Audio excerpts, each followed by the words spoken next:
If the magic ring confuses you, this is the easiest way to finally master it. Start by taking the tail end of your yarn and you're going to make a loop. Pick up this loop and pinch it between your fingers.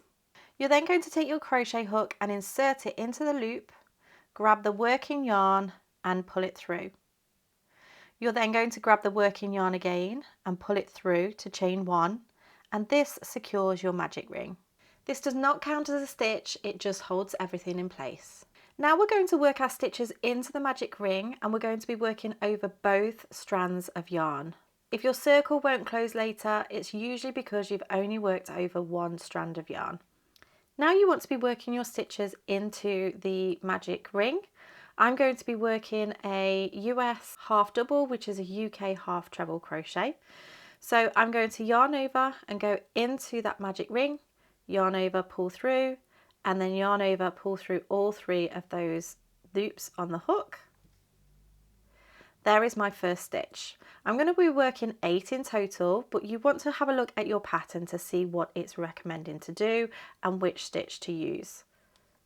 Now if you find that the loop is too big and a little bit too fiddly to work into at this point, you can actually go ahead and pull on this tail end here just to make it a little bit smaller and to work in a little bit easier. I would also recommend that as you start adding your stitches, that you pull your stitches round so that they are all nice and together. It just makes it a lot easier when it comes to pulling this ring closed. So I'm going to go ahead and work 4 more stitches. 1, 2, 3 and 4, and this is what my magic ring is looking like at the moment with all of my stitches placed on there. Now what we want to do is pinch this stitch, so wherever your last stitch is, you're going to place your finger and thumb here and then pull on the tail end, and that's just going to pull that ring closed. I'm not going to close all the way at the moment. I'm going to go ahead and join with a slip stitch to that very first stitch, like so. And now I'm going to place my hand over and pull on the tail end to fully close up that circle. So now that first round and your magic ring is complete, but there is something else that we need to consider. I'm going to add another round to this circle and show you what to do when it comes to weaving in the ends.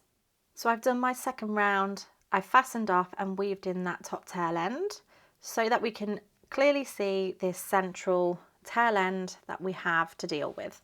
So this is important that you do deal with this. You want to go ahead and just give it another little tug just to make sure that that magic ring is closed, and then we're going to thread up our darning needle. So I would recommend that you follow the direction that you have already been going in. So this is coming out this way. I'm going to go ahead and just weave that in a little bit more in this direction. Pull that through, and then I'm going to go back the other way, trying to work through different fibers.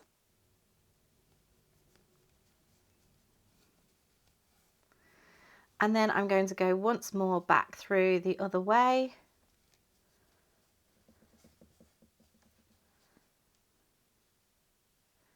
Really making sure that's nice and secure.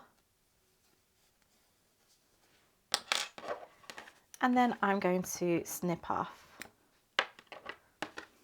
And there we have the super simple way to make the magic ring. Now, if you still don't like this method, there is an alternative. I'll go ahead and link that video right here so you can go and check that out. But if this finally clicked for you this time, make sure you give this video a thumbs up and then leave me a comment in the comments section because I'd love to know how you got on.